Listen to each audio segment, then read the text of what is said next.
Alors un kinésithérapeute, ça sert à quoi? Eh bien, un kinésithérapeute, ça sert très simplement, déjà kinésithérapeute, ça veut dire rééducation par le mouvement. Par l'intermédiaire de nombreuses techniques, puisqu'on a un champ d'activité qui est énorme, on va déjà s'occuper des gens, parce qu'un kiné, ça s'occupe des gens. On va à la fois les soulager, on va à la fois les réparer, on va à la fois leur permettre de se développer, par exemple dans le champ d'action du sport qui nous incombe aujourd'hui. Ça va être effectivement de leur permettre de mieux récupérer, d'augmenter leur performance et de les réhabiliter en cas de blessure.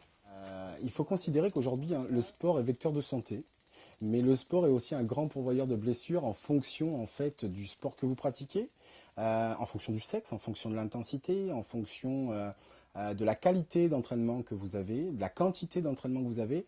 Et nous, notre champ d'action, en fait, encore une fois, dans le sport, il va être de plusieurs ordres. Alors, très simplement, réparer le sportif qui se blesse, puisque je vous ai dit qu'il y avait énormément de blessures, le réparer, le ramener à son niveau de départ, c'est-à-dire que le sportif blessé, il a envie de retourner à son sport et au niveau auquel il était.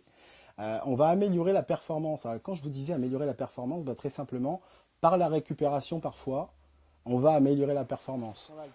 Par la prévention des risques de blessure, on va donner une forme de constance aux sportifs qui vont améliorer effectivement cette performance. Bien, écoutez, les outils aujourd'hui qu'on peut utiliser, c'est déjà se masser.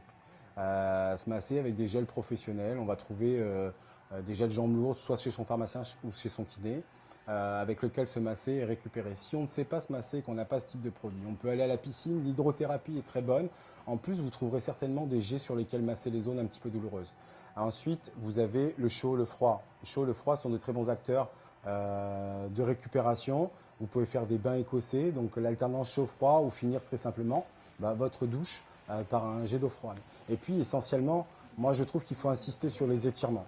Les étirements, ils sont à pratiquer s'ils ont été enseignés chez son praticien et faire de l'auto-rééducation ou de l'auto-étirement pour récupérer effectivement de sa séquence sportive.